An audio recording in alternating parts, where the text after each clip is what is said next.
के चरणों में कोटि कोटि वंदन। एक जिज्ञासा है कि आत्म साधना किससे होती है, दृष्टि से या ज्ञान से? क्या मुख्य रखें इसमें, दृष्टि मुख्य रखें या ज्ञान मुख्य रखें? देखो, दृष्टि मुख्य है और उसके साथ विचार भी होता है। ऐसा नहीं है कि दृष्टि एक टाइम पर होगी और अगले समय पर ज्ञान होगा, ये दोनों साथ ही साथ रहेंगे। जिस समय ज्ञान ज्ञान की महिमा करता है, ज्ञान ज्ञान को ज्ञान रूप से स्वीकार करता है, वही दृष्टि है। दोनों साथ ही आते हैं। दृष्टि सम्यक हो उसके साथ ज्ञान भी सम्यक होता है। शुरुआत में जो विचार आते हैं वे मार्ग को निर्मल करते हैं, माने स्पष्ट करते हैं कि वस्तु क्या है। वस्तु व्यवस्था समझने में वे सहायक होते हैं। द्रव्य क्या है, गुण क्या है, पर्याय क्या है, विभाव क्या है, स्वभाव क्या है, ये आदि जितने भी विचार हैं, मतलब जितने भी ये भाव हैं, ये सब के सब विचार द्वारा निश्चित होते हैं, है ना। कि ये जितने भी विचार आ रहे हैं ये सब आप निर्णय करते हो, निर्णय में सहायक हैं। क्योंकि एक साधक को ऐसे विचार आए बगैर रहते नहीं हैं। और जो मोक्षार्थी है, साधक अवस्था में नहीं है लेकिन साधक अवस्था की तरफ अग्रसर है, उसको भी ये विचार आते हैं। ठीक है। दृष्टि एक चैतन्य तत्व का अवलंबन करती है, एक चैतन्य तत्व का आलंबन करती है। एक चैतन्य तत्व माने मैं, निज ज्ञायक भगवान आत्मा, ज्ञायक एक भाव, एक ज्ञायक भाव का आलंबन करती है। साधना में दृष्टि मुख्य है। मुख्य है का मतलब दृष्टि पर दृष्टि नहीं है, दृष्टि मेरे निज स्वभाव साधन पर ही है। ठीक है ना। लेकिन ज्ञान साथ में है। अब साथ में है का मतलब ये सिर्फ भेद समझाने की अपेक्षा से है। ऐसा कोई भेद वस्तु में नहीं है कि दृष्टि अलग हो और ज्ञान अलग हो। ये भेद सिर्फ समझाने के लिए है कि हम समझें उस चीज को। क्योंकि वास्तव में तो ज्ञान की ही पर्याय का नाम दृष्टि और ज्ञान की ही पर्याय का नाम सम्यक ज्ञान, ज्ञान की ही पर्याय का नाम चारित्र है। जिस समय ज्ञान ज्ञान को स्वीकार करता है, ज्ञान रूप से स्वीकार करता है कि हाँ ये ही मैं हूं, तो वही सम्यक दर्शन है। जिस समय ज्ञान ज्ञान को ही जानता है कि हाँ ये ही ज्ञान है और जो भी ज्ञान पर्याय मेरे में जानने में आ रही हैं, ज्ञेयाकार मेरे में झलक रहे हैं, वो वास्तव में ज्ञान के ही बने हुए हैं, ज्ञान की ही पर्याय है और उसको ज्ञान रूप से जान रहा है, तो वो सम्यक ज्ञान हो गया।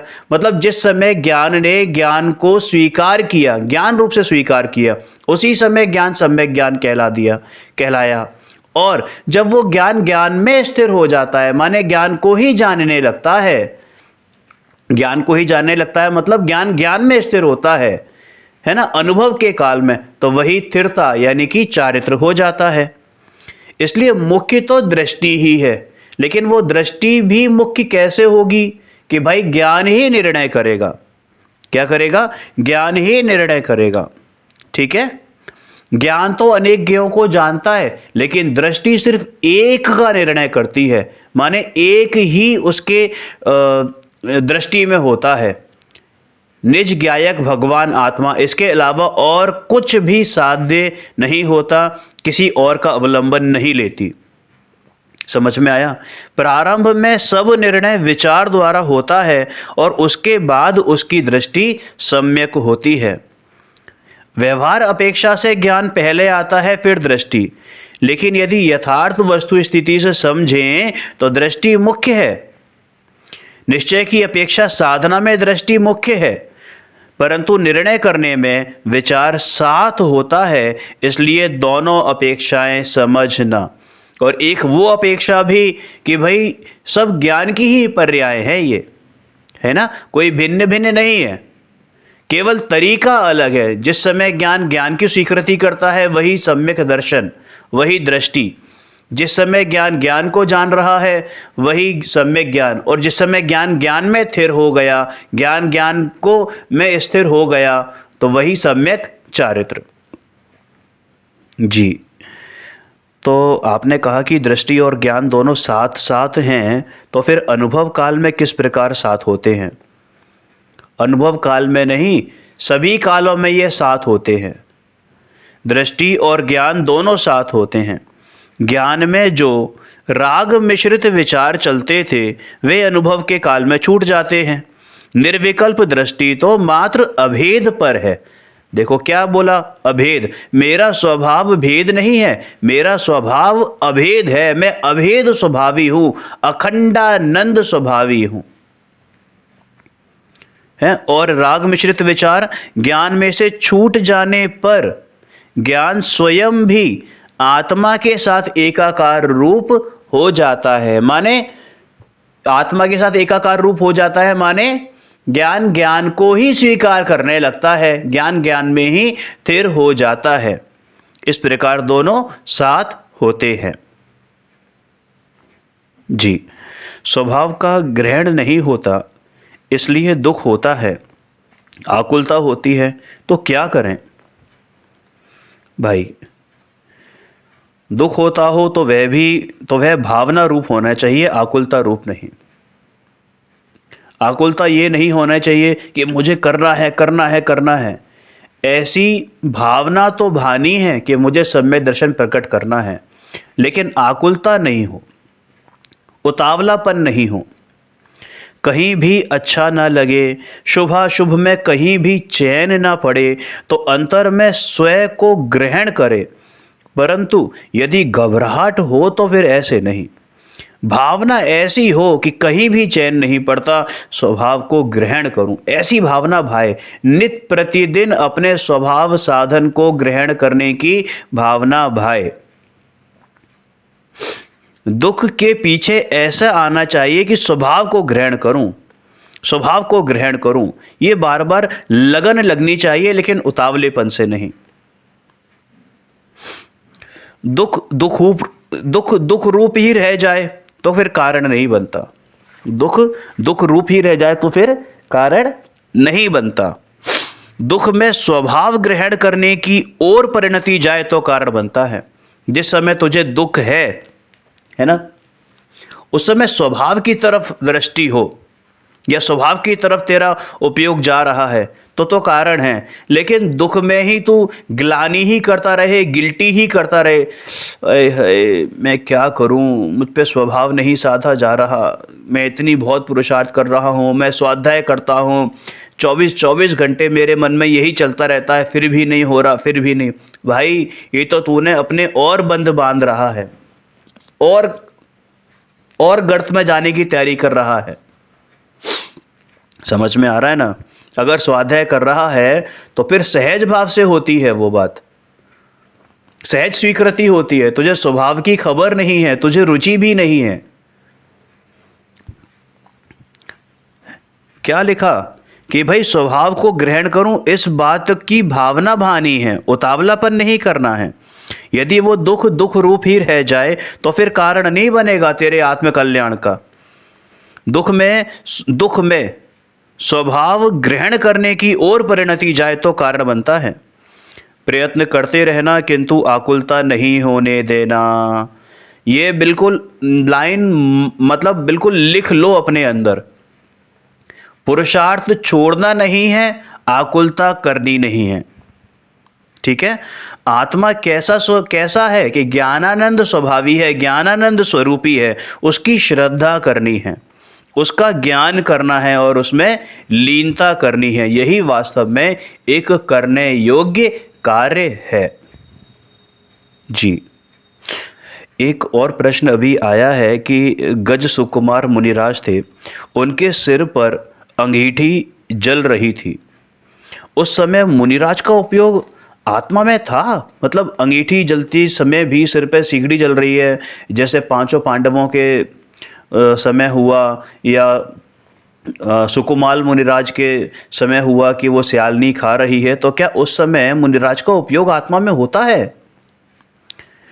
बिल्कुल, मुनिराज का उपयोग भगवान आत्मा में था, अपनी भगवान आत्मा में था। अंगीठी जल रही थी, मगर अंगीठी में रह गई थी। इस बात की उनको खबर थी कि भाई मैं तो शुद्ध आत्मा हूँ, निज भगवान आत्मा हूँ। भाई जब उपयोग आत्मा में होता है तो वो एक ही को विषय करता है साधक अवस्था में, है ना। उपयोग स्वानुभूति में ऐसा चला गया कि श्रेणी चढ़कर केवल ज्ञान हो गया। उपयोग चैतन्य लोक में चला गया तो शरीर में क्या होता है इसका ध्यान भी नहीं रहता। शरीर और शरीर की वेदना का ध्यान नहीं रहता। यदि उपयोग बाहर आता तो तो सिर पर जो अंगीठी है ऐसा ज्ञान होता। भाई उपयोग बाहर था ही नहीं, अगर उपयोग बाहर आता तब तो ज्ञान होता ना। छद्मस्त को एक समय में एक विषय का ही तो ज्ञान होता है, या तो वो उस समय निज का ज्ञान कर ले या पर का ज्ञान कर ले। अब चूंकि उनका उपयोग में है, माने अपने में ही है, तो फिर उनको तो इस बात का भी ज्ञान नहीं था कि वो अंगीठी जल रही है या नहीं जल रही है, बल्कि सिर भी है या नहीं है इस बात का भी ज्ञान नहीं है। अरे वो तो एक बार अंतर में गए सो गए और श्रेणी मांड गए, बाहर आए ही नहीं। अंगीठी तो अंगीठी में रह गई और चैतन्य लोक में विलीन हो गया, केवल ज्ञान हो गया, पूरे लोकालोक का प्रकाश हो गया। चैतन्य के अनंत गुण पर्यायों का वेदन हो गया। और मजे की बात कि जैसे ही केवल ज्ञान हुआ उन्हें यह भी ज्ञान हुआ कि यह अंगीठी जल रही थी, लेकिन वो अंगीठी मेरा कुछ बिगाड़ सकती है इस बात की उनको खबर थी कि वो मेरा कुछ बिगाड़ नहीं सकती है, क्योंकि ये अंगीठी की है। भाई अब उनका ज्ञान हुआ है, लेकिन वो ज्ञान पर द्रव्यों में तन में नहीं है। सब जान रहे हैं, अंगीठी के एक एक परमाणु से वाकिफ है।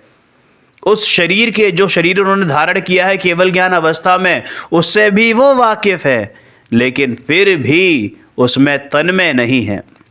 तन में तो एकमात्र अपने चैतन्य लोक के निवासी उस चित्त स्वभावी भगवान आत्मा में ही है।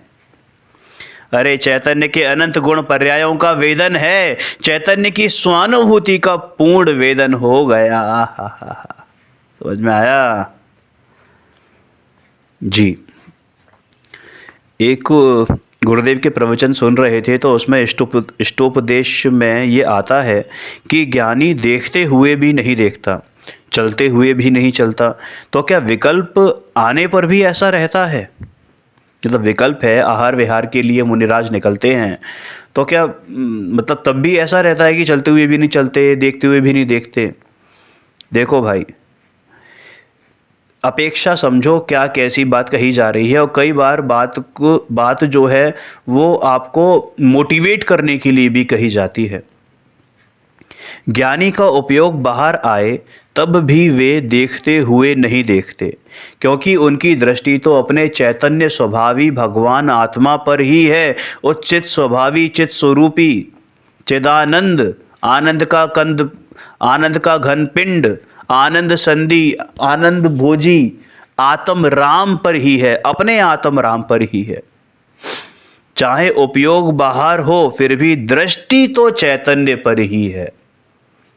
जान रहे हो बाहर, जान रहे हो क्या चल रहा है, क्योंकि उपयोग बाहर है, लेकिन दृष्टि तो अपने चैतन्य पर ही है।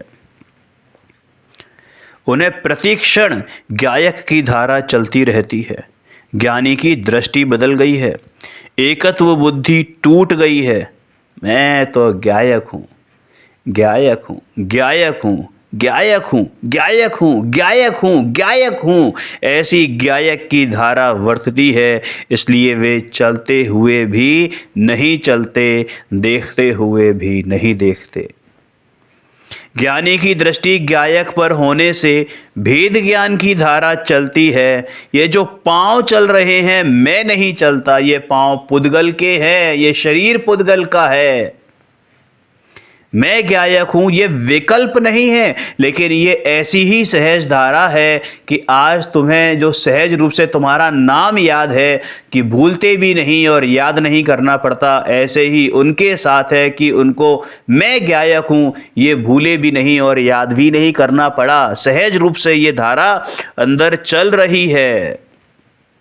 ये आंखें जड़ हैं, ये मुख जड़ है, मैं आँख से नहीं देखता, मैं तो ज्ञायक हूँ, मैं शरीर से चलने वाला नहीं हूँ, मैं तो ज्ञायक हूँ। ऐसी ज्ञायक की धारा ज्ञानी को प्रति समय वर्तती है। दृष्टि बाहर में नहीं है, दृष्टि भीतर ही है, भीतर समा गई है, अपने ज्ञायक स्वरूप में समा गई है। एकत्व बुद्धि टूट गई है, वो कर्ता बुद्धि टूट गई है, भोक्तृत्व बुद्धि टूट गई है, वो ममत्व बुद्धि टूट गई है। अरे मैं तो स्वभाव से जानने देखने वाला मात्र हूं, ऐसी सहज दशा हो गई है। जी, आजकल एक काफ़ी प्रश्न प्रचलित में है और लोगों की जिज्ञासा भी है कि द्रव्य के प्रदेश भिन्न हैं और ध्रुव के प्रदेश भिन्न हैं और पर्याय के प्रदेश भिन्न हैं। त्रैकालिक ध्रुव तत्व एवं पर्याय के बीच जो प्रदेश भिन्नता कही जाती है वो किस प्रकार है? भाव भिन्नता तो समझ में आती है कि ध्रुव का भाव और पर्याय का भाव, लेकिन प्रदेश भिन्नता कैसे है? क्योंकि ध्रुव तो त्रिकाली है और पर्याय है एक समय की, और वो पर्याय कहीं और से तो निकलती नहीं, तो फिर प्रदेश भिन्नता कैसे कही गई? देखो भाई, दृष्टि के जोर से, दृष्टि के बल से ये बात कही जाती है कि तू कहीं भटक ना जाए। ये बात कही जाती है कि पर्याय के प्रदेश भिन्न हैं। समझ में आया? यदि हम ये कह दें, ये मान्यता में रख लें कि नहीं पर्याय और द्रव्य एक ही बात है, तो तू दृष्टि फिर द्रव्य पे नहीं करेगा। तेरी दिमाग में कहीं ना कहीं तेरे मंतव्य में वो पर्याय घुस ही जाएगी, जब तक कि बिल्कुल उस पर्याय रूपी दृष्टि को बिल्कुल आंख बंद करके नहीं, आंख फोड़ दे, उसकी वो वाली आंख फोड़ दे और अपने ध्रुव पर दृष्टि कर, तब तो वो पर्याय तेरी जो है निर्विकारी पर्याय में कन्वर्ट होगी। लेकिन ऐसा नहीं होगा कि तू दृष्टि पर्याय पर रखे और वो तू चाहे कि मुझे सम्यक दर्शन हो जाए, केवल ज्ञान हो जाए। 3 काल में संभव नहीं है, क्योंकि तेरी दृष्टि का विषय एक बनना है और तू पर्याय पर दृष्टि रखेगा तो पर्याय तो एक समय की है, कितने विषय कन्वर्ट करेगा, कितने विषय चेंज करेगा? प्रति समय विषय बदल रहा है, तो फिर कैसे करेगा? स्टेबिलिटी कहाँ से आएगी? इसलिए ये कहा जाता है दृष्टि के जोर से कि पर्याय के प्रदेश भिन्न हैं और ध्रुव के प्रदेश भिन्न हैं। द्रव्य में से पर्याय आती है, कोई दो राय नहीं है, अखंड सत्य है, परंतु द्रव्य दृष्टि में अकेले मात्र एक ही द्रव्य का ग्रहण होता है और पर्याय गौण होती है, अभाव नहीं होती। ध्यान रखें, अभाव नहीं होता, गौण होता है। लेकिन उस गौणता करने के लिए हमें यही कहा जाता है, कहना पड़ता है कि भाई दृष्टि के जोर से तो कि तू अपनी पर्याय दृष्टि को फोड़ दे। समझ में आया? इसलिए द्रव्य दृष्टि के बल में ये प्रदेश भेद हैं, ऐसा कहा जाता है।